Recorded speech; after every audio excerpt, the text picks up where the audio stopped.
Sri Hari, welcome back to Sagasaranagati. Blessed to share here a portion of Narayaniyam session conducted on 6th December 2025 in New Delhi. Do watch the video fully and share it with your near and dear ones. If you are watching this channel for the first time, subscribe once to this free channel and watch all the videos from all the playlists fully at your own convenience. घोरतरं परिणं प्रतिवारयितुं त्रिधीर्भगवन् चित्रमारितधीरकरीपतरं विषमारुतशोषितवर्णचयम् अधिरुह्य पदाम्बुरुगेण शतं नववल्लभतुल्यमनोज्ञरुचा कृतवारिणि दूरतरं न्यपद परिघोनितघोरतरङ्गगणे भुवनत्रयभारभृतो भवतो गुरुवारविकम्बि विजृम्भिजला परिमज्जयति स्वतनुशतकं तडिनीरडली स्फुटघोषवती अददिक्षु विदिक्षु परीक्षु विद प्रविदोदरवारिनिनादपरै उदकादुदकादुरकादिपदे स्वदुपादमशान्तरुषान्तमनाः पणशृङ्गसहस्रविनिश्रुमर ज्वलदग्निगणोग्रविषाम्बुदरम् पुरतः पणिनं समलोकयता बहुशृङ्गिनमञ्जनशैलमिव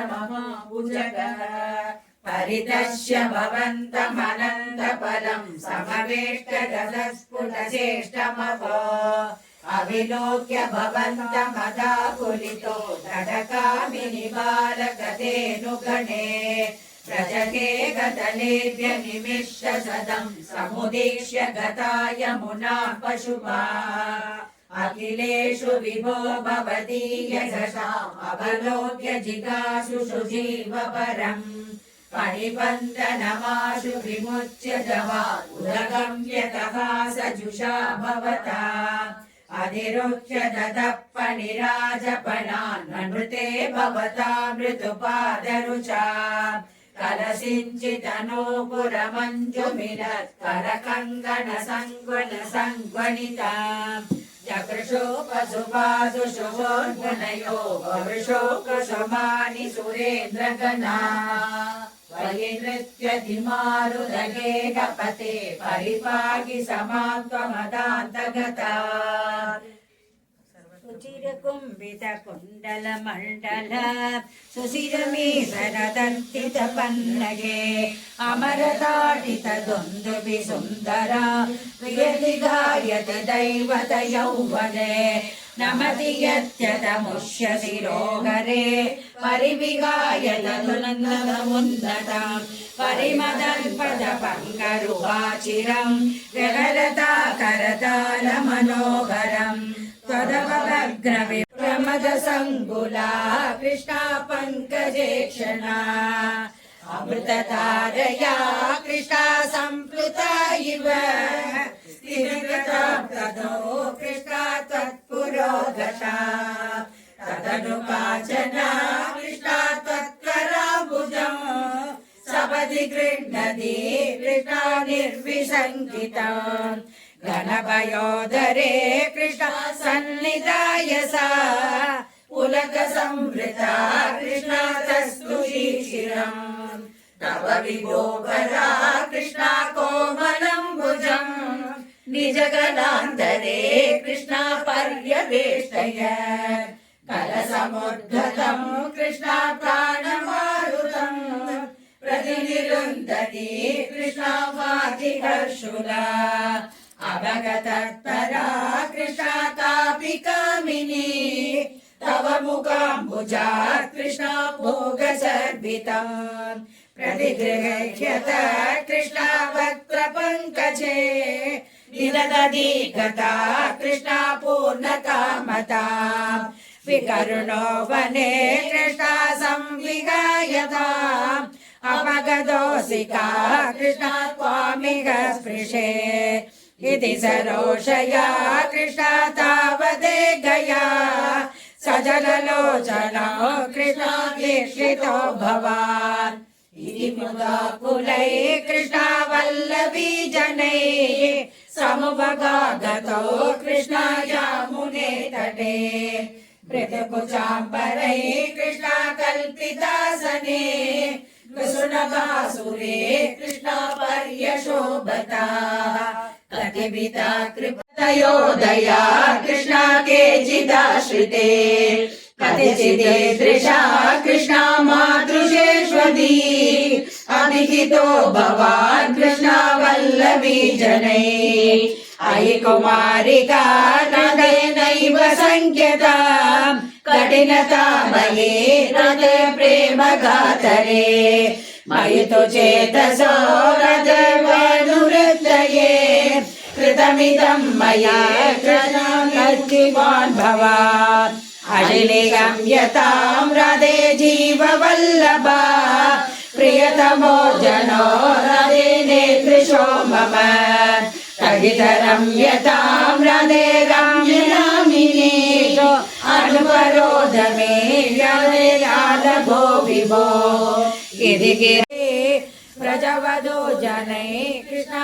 साभमारमा गलित कौतुको कृष्णा रासकेलने गुरुपुरी पते कृष्णा पाहि मां गता पते कृष्णा पाहि मां गता गुरुपुरी पते कृष्णा पाहि मां गता गोविंद गोविंद हरये नमः श्री हरये यदयिदभवत् येन चेतं स एतत् तस्मादुत्तीर्ण रूप खलु सकलमिदं भासितं यस्य भासा यो वाचां दूरे पुनरपि मनसां यस्य देवा मुनीन्द्राः तत्स्वरूपं किमु पुनरपदे कृष्ण तस्मै नमस्ते गुरुवायूरप्पा शरणं जन्मादो कर्म नामस्फुटमिह गुणदोषाधिकं वानयस्मिन् लोकानामुदये स्वमनुभजते हानि मायानुसारी बिभ्रच्छक्तिररूपो निजमभूतरूपो तस्मै कैवल्यधाम्ने पररसपरिपूर्णाय विष्णो नमस्ते नोत्यं नमस्यो न सुरमसुरं न स्त्रियं नो पुमांसं न द्रव्यं कर्म जाति गुणमपि सदस पापिते रूपमाहु शिष्टं यस्य निषेधे सदनिकलसदै लक्षणावृत्तिरस्त कृच्छेन वेद्यमानं परमसमयं आदि तस्मै नमस्ते मायायां बिम्बिदस्तान् सृजति मगदहङ्कार तन्मात्रभेदैः भूतग्रामेन्द्रियादैः स्वप्रसङ्कल्पकल्पं भूयः संहृत्य सर्वं कपटविकपदां यात्मना कालशक्त्या गम्भीरे जायमाने तपसि विधिरो वासि तस्मै नमस्ते सप्त ब्रह्मेदि कर्मेदि अनिर्ति भगवन् कालनिकालवन्ति स्वावेगं विश्वकेतुं सकलमयतया सर्वथा निर्माणं वेदान्तैकत्वगीतं कुशलपरिचितां तद्भुतत्वं प्रेक्षामात्रेण मूल प्रतिविधिः कृष्णतस्मै नमस्ते सत्त्वेन सत्यभावान जगलु सदः सत्त्वेन निर्वाच्य रूपा तत्तेया सावविद्या गुणकणिमदिव विश्वदृश्याववासं विद्या त्वं सैव यादादिविकचलवै यत्कृपाशं लाभे संसारारण्य सत्य दृढभवसुरामेति तस्मै नमस्ते भूयाशो स्वर्णभत्वा जगति गणवामये विद्युदावे तत्ते सन्निध्यमाने सुरवितल्लम् अभ्युदीर्यं बभूस्ते स्वप्नद्रष्टुः प्रबोधे तिमिरलयविदौ जीर्णरज्जो जयध्व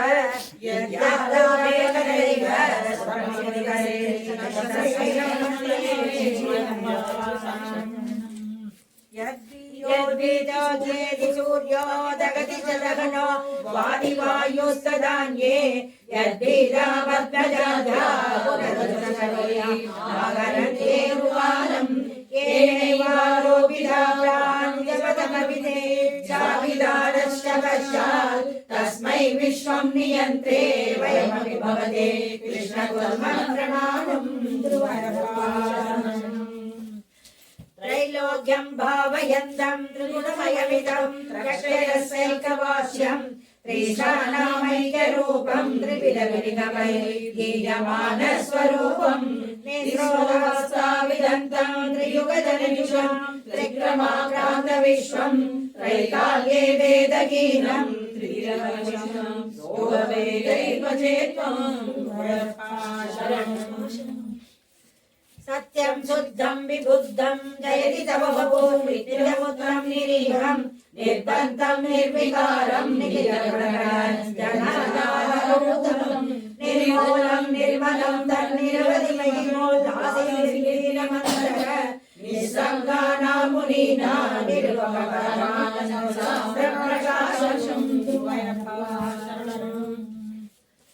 दुर्वारं द्वादशारं त्रिशतपरिमिलषट्कर्मादिविधं सम्प्राप्य क्रूरवेगं यशमनुचकराचित्यसन्तावमानं चकरन्ते कालरूपं यतलिरनुरुतं तद्वदैकावलम्बं विष्णो कारुण्यसिन्धो भवनप्रभते पाहि सर्वामयोगः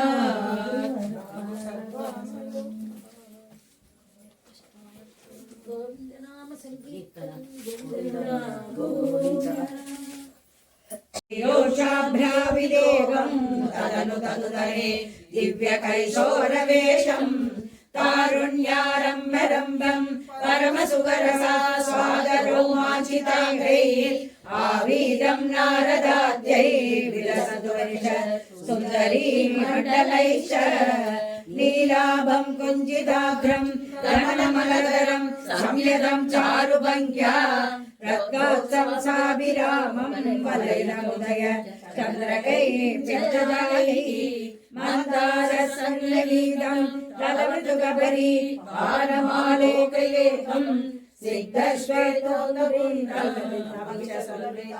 बालबालेन्दुवीधिं कृत्यं पूर्णानुकम्पानवदुलगरी सञ्चलभ्रुविलासै आनीलस्नग्नपद्मावलिपरिलसितं नेत्रयुग्मं विबोधे सान्द्रच्छायां विशालामकमलसरा कालमामुक्तधारं कारुण्यालोकलीला शिशिरभुवनं शिल्प्यतां मय्यनादे उद्धुङ्गोलासिलासं हरिमणिमुकुर प्रौढसर्कण्डपाली व्यालोलकर्णपाशायितनगरमणि उन्नलदन्तदीप्रम् उन्मीलद्दन्तभक्ति स्फुरतरुणचारुबिम्बादरान्तः प्रीतिप्रस्यन्ति मन्तरमधुरतरं वक्त्रमुद्भासदा मे बाहुद्वन्द्वेन रत्नोज्ज्वलवनवदृता शोभमाने प्रवाणे नोबद्धां वेणुनाले प्रसदरमनुमागरे कृत्वा वक्त्रारविन्दे समुदरविलसरागमुद्भाव्यमान शब्द ब्रह्मास्पदैस्त्वं शिशिरनुमने सिञ्चमे नभीतिम् उत्सर्गद्गौस्तुभश्री तदटिहर्ण्यं कोमलं खण्डदेशं वक्षश्रीवत्सरम्यं करतलसमुद्दीपहारप्रदानं नानावर्णप्रसूनां वन्यमालां विलोलं लोलम्बानं भावये रत्नमालाम् अंगे पंचांगरागैर्मशयनिसर्वकृष्टलोलं लीलानि त्रिलोके विप्रदं चक्रमध्यस्ततप्तोज्ज्वलवनयगजं वीरशैलं ददानं ध्यायामोदित्यरश्मि स्फुटमणिदर्शना इंगिनीमण्डितं त्वा पूरुचारुतवोरु परमसृणदशौ सिद्धशौरौ रमायाः विश्वक्षोभं विशङ्क्य ध्रुवमलिसमौ पीतशेलावृताङ्गौ आनं राणां पुरस्तात् छायं जानुद्वयञ्च प्रमलवनोगे जङ्गे निषेवे मञ्जीरं मञ्जुनादैरिवरवदभजनं श्रेययित्यालबन्धं पादाग्रं भ्रान्तिमज्जत् प्रणतजनमनो मन्दरोद्गारपूर्वम् उद्गङ्गाताम्रराजान् नगरहिमकर ज्योत्सनायाश्रितानां सन्धाबद्धान्तगन्ध्रीं तदिमरुकलये मङ्गला मङ्गुलीना योगीन्द्राणां तदङ्गे जगत्सुमधुरं भक्तिभाजां निवासो भक्तानां कामवर्ष नाददेवादूरं नित्यं चित्तस्थितं मे पवनपुरपते कृष्णकारुण्यसिन्धो कृत्वा निःशेषतापा प्रविशतु परमानन्दसन्दोहरलक्ष्मी अज्ञात्वादे महत्त्वं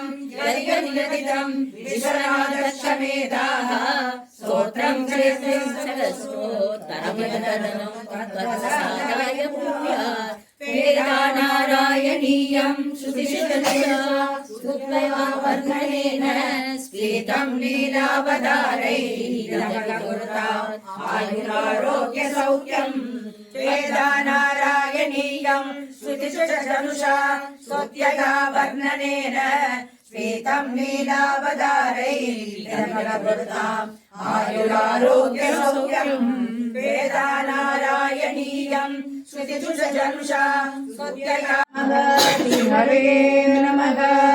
श्रीमान् वेङ्कटनाथार्य कवितार्किककेसरी वेदान्ताचार्यवर्यो मे सन्निधत्तां सुधाकृति ज्ञानानन्दमयं देवं निर्मलस्फटिकाकृतिम् आधारं सर्वविद्यानां हयग्रीवम् उपास्महे.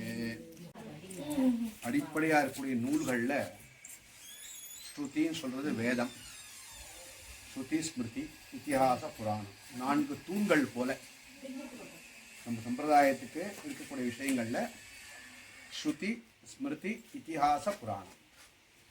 அந்த ஸ்மிருதின்னு சொல்லச்சு ஸ்ருதியில் சொல்லப்பட்ட கருத்துக்களை ஸ்மிருதி அப்படியே ஃபாலோ பண்ணுறது தான் ஸ்மிருதியினுடைய ஒரு ஏற்றம். ஸோ ஸ்மிருதியானது ஸ்ருதியை விட்டு வெளியில் போகாது.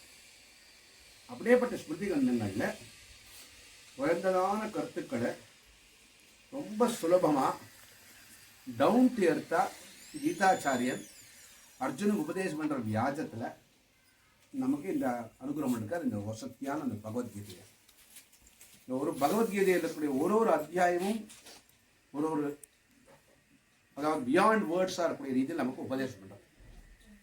அதில் எல்லாருக்கும் தெரியும் 18 அத்தியாயங்களில் 3 ஷட்கமாக பிரிச்சுக்கிறோம். ஷட்கம்னா is equal to consist of 6 அத்தியாயாஸ்.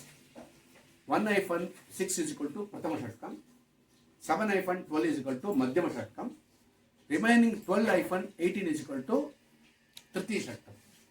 இதுதான் ஆளவந்தாருடைய கீதார்த்த சங்கிரகத்தில் வசத்தியாக பேசியிருக்கார். 700 ஸ்லோகங்களை கீதாச்சாரியன் 32 ஸ்லோகத்தில் அடக்கியிருக்கார். அதுதான் ஆச்சாரியானாம் அக்ரணீகி யாமுனேயான்னு சுவாமி தேசிகன் பாதுகாசத்தில் கொண்டாடுறார். That's greatness of the our system. 700க்கும் 32க்கும் ஜமீன் ஒரு ஆஸ்பான்கி ஃபரக் இந்த ஊரில். இது டபுள் டிஜிட் தான், அது ட்ரிபிள் டிஜிட்டு, நோவே நியர். ஆனாலும் சுவாமி ஆளவந்தான்னு சொல்லக்கூடிய யமுனாச்சாரியர் பாஷ்யக்காருக்கு ஆச்சாரியர் இருந்தவர், சுவாமி தேசிக்கு உட்பட்டவர் தெரியும். அப்படியேப்பட்ட ஆச்சாரியார் கூட ஆளவந்தார் 32 ஸ்லோகத்தை 700 ஸ்லோகத்தை கருத்து கொண்டு வந்துட்டார். அவர் தான் நமக்கு வழி வகுத்து கொடுத்தார். பிரதம ஷட்கம், தித்திய ஷட்கம், திருத்திய ஷட்கம். நோயா இருந்த திருத்திய ஷட்கத்தில் அந்த பாக்கி முதல் 2 ஷட்கம் பாருங்க, 1-6, 7-12 அங்கே பிரிக்கல, அது டுகெதராக வச்சிருக்கா. 1-6, 7-12 டுகெதராக வச்சிருக்கா. வேற when it comes to திருத்திய ஷட்கம் வரைச்ச 13, 14, 15, 16, 17, 18 அப்படி பிரிச்சிருக்கா. அப்படின்னு அடியன்னு சொல்ல சுவாமி தேசிகனுடைய வசத்தியா இருக்கக்கூடிய பகவத்கீதை அந்த கீதைக்கு 9 நவரத்னங்கள் போல அனுகிரகம் பண்ண பாஷ்யக்காருடைய பகவத்கீதா பாஷ்யம் தெரியும். ராமானுஜ பாஷ்யம் சொல்ல கீதா பாஷ்யம். இது ரெண்டும் வச்சுட்டு எலாபரேட்டா எக்ஸ்டென்சிவா பியாண்ட் வேர்ட்ஸ்ல தாத்பர்ய சந்திரிகைன்னு ஒரு கமெண்ட்ரி பண்ணிருக்க சுவாமி தேசிகன் கேள்விப்பட்டிருக்கோம். பகவத்கீதையில கீதாசனம், கீதைக்கு தத்துவம் அதெல்லாம் எடுத்து பார்த்தோம்னா அங்கே நமக்கு ஒரு நெட்ஷல் மாதிரி சுவாமி தேசம் வழி கொடுத்துருக்கார். காரணத்தோட தான் சகாரணம் சொல்லுவான். 13, 14, 15 அதில் இந்த 5வது, இந்த 15வது, 16, 17, 18 அடுத்தது. ஸோ இந்த ஷட்கத்தில் மாத்திரம் 50% எப்படி 50% அப்படி வச்சுக்காது. அது காரணம் இருக்குதுன்றத அங்கே வாக்கியத்தில் கீதா பாஷை வாக்கியத்தில் தெரியும் நமக்கு. இந்த வாதத்தில் அதை வியாக்கியானம் எடுக்க சுவாமி தேசம். இதில் ஈவன் தோ 20 ஸ்லோகாஸாக இருந்தாலும் ஒரு இன்னொரு கீதை ஏற்றம் என்னடான்னா the stage of, the status of Arjuna second chapterக்கும் the status of Arjuna in the later on பார்த்தோம்னா vast difference தெரியும். அதே மாதிரி 2வது அத்தியாயத்தில் ஸ்லோகம் 72 தென் எண்டில் வரைச்சே ஜாஸ்தி. இப்போ நடுவில் கம்மியாக தான், இதில் 20 தான் உங்களுக்கு ஷார்ட் அண்ட் ஸ்வீட். ஆனாலும் இந்த அத்தியாயத்தில் சொல்லச்சே ஒரு அத்தியாயத்துக்கு ஒரு பேர் வச்சிருக்கான். இந்த மாதிரி இந்த அத்தியாயம் என்ன பேர் வச்சிருக்கா? புருஷோத்தம பிராப்தி யோகம். புருஷோத்தம அத்தியாயம். புருஷேஷு உத்தமஹா புருஷோத்தமஹா, புருஷேஷு உத்தமஹா புருஷோத்தமஹா. மொத்தமே on the whole entire universe சொல்லச்சே எம்பெருமான் ஒருத்தன் தான் புருஷன். பாக்கி வரும் சர்வ சர்வே தாவது அவருக்கு ஸ்திரீ பிராயம் சொல்லும். அப்படியேப்பட்ட புருஷர்கள் உத்தமம். அதனால இதை மனசு வச்சிருந்தா வேதமனத்துக்கும் மித்தாகும் சொல்லக்கூடிய ஆண்டாள் நாச்சியாருடைய திருப்பாவையில 3வது வாசத்துல ஓங்கி உலக அந்த உத்தமன் பேர் பாடி வரைச்ச அங்கே வாசம் எடுத்துருவோம். புருஷேஷ் உத்தமாக புருஷோத்தமாக உத்தம புருஷஸ்துவன்யான்றது வேதத்துல வாக்கியம். உத்தம புருஷஸ்து அந்யா, உத்தமஹா புருஷஸ்து அந்யான் இந்த 2 வாக்கியம் எடுத்திருக்கா. அப்படியேப்பட்ட பிரபந்தம் அந்த ஆண்டாள் நாச்சியாருடைய திருப்பாவைக்கு அநேக வியாக்கியானம் இருந்தாலும் பிரபந்த ரக்ஷன்னு சொல்லிட்டு சுவாமி தேசிகனுக்கு பிறகு அது ஈக்குவலா நம் சம்பிரதாயத்துல உத்தமூர் சுவாமி சொல்ற வழக்கம். அதை பத்தி ஓரளவுனா அதை சிந்தனை பண்ணணும். அப்பதான் இட் ஏபிள் டு டெவலப். சந்தாம்சியஸ்ய பர்ணானி யஸ்தம் வேத சவேதவித் ஊர்த்வமூலமதம் ஷாகம் அதஷாகம் அஸ்வத்தம் பிராகுரவ்யயம்.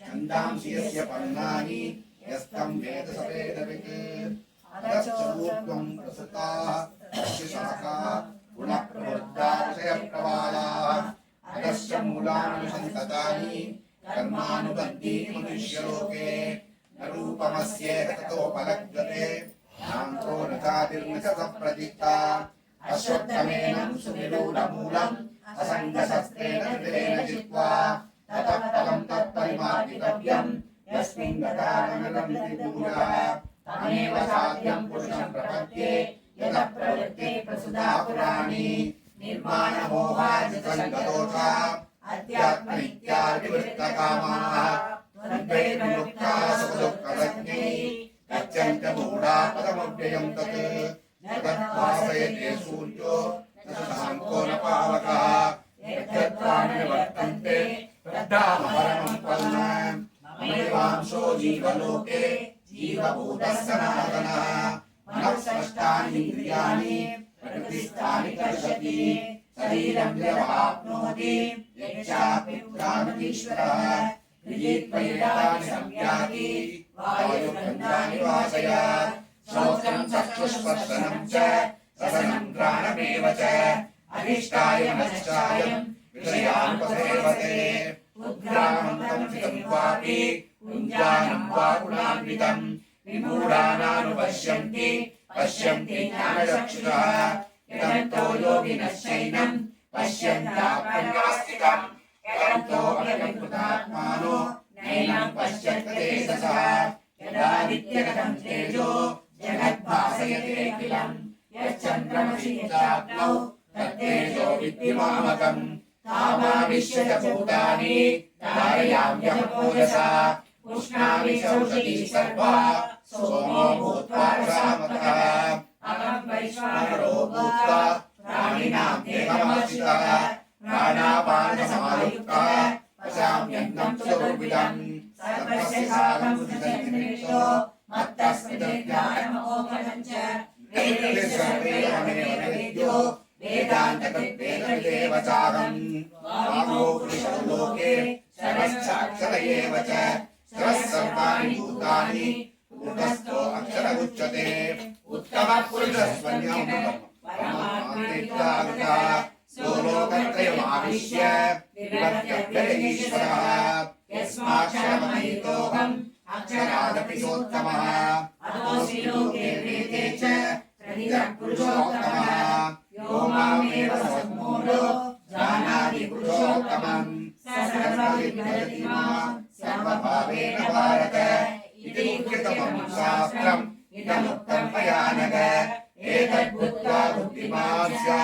कृतकृत्यश्च भारत इति गुह्यतमं शास्त्रम् इदमेकं मया नग एतद्बुद्ध्वा बुद्धिमान् स्यात् कृतकृत्यश्च भारत तत्सदिति भगवद्गीतासूपनिषत्सु ब्रह्मविद्यायां शास्त्रे श्रीकृष्णार्जुनसंवादे पुरुषोत्तमो नामः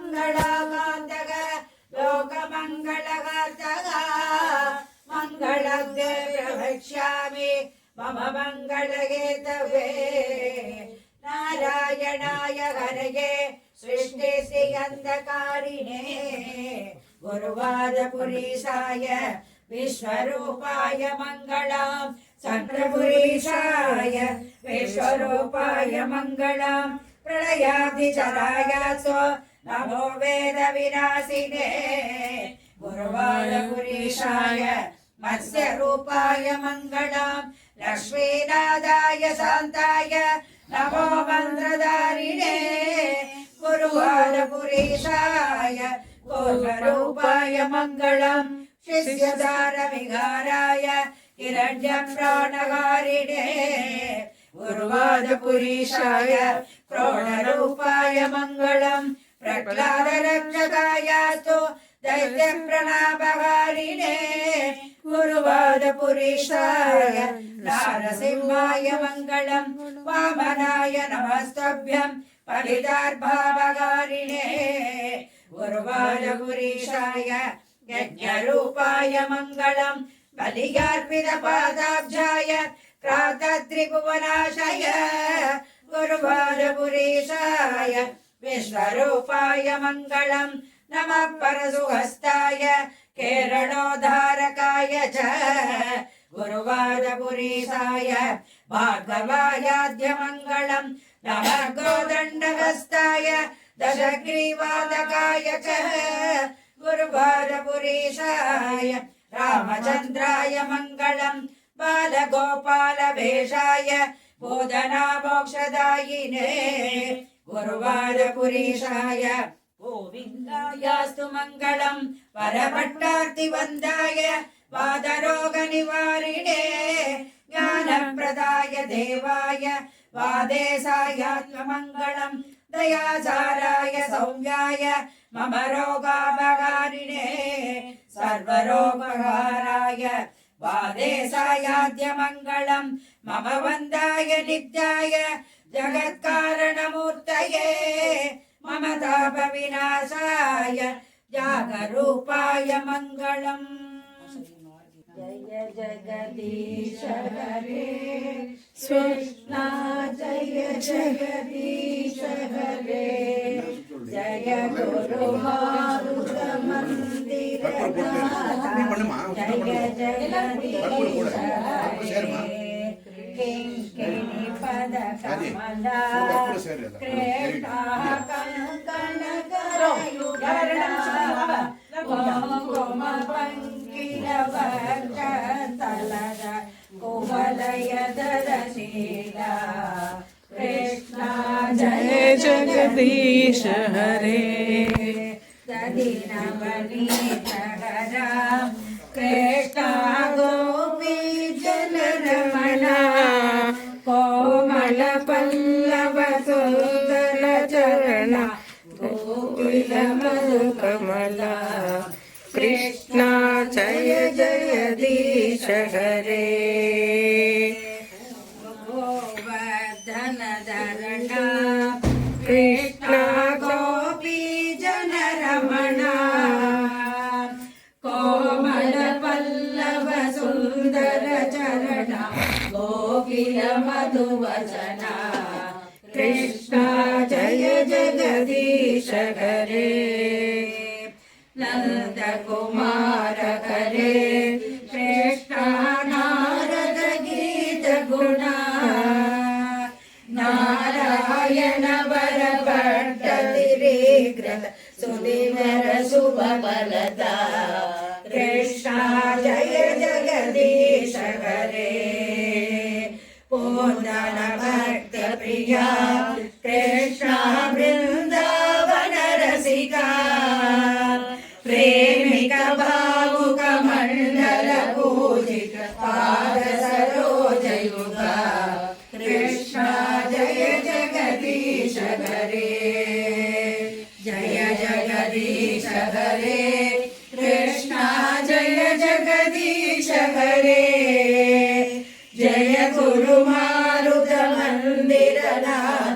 जय जगदीश हरे कृष्णा जय जगदीश हरे.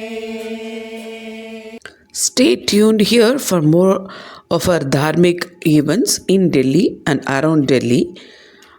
And like and comment positively in the YouTube if you like the videos. It helps me understand what you watched and liked. And sharing is caring. So if you want the videos to be known to everybody, kindly share the videos to your near and dear ones. Radhe Krishna.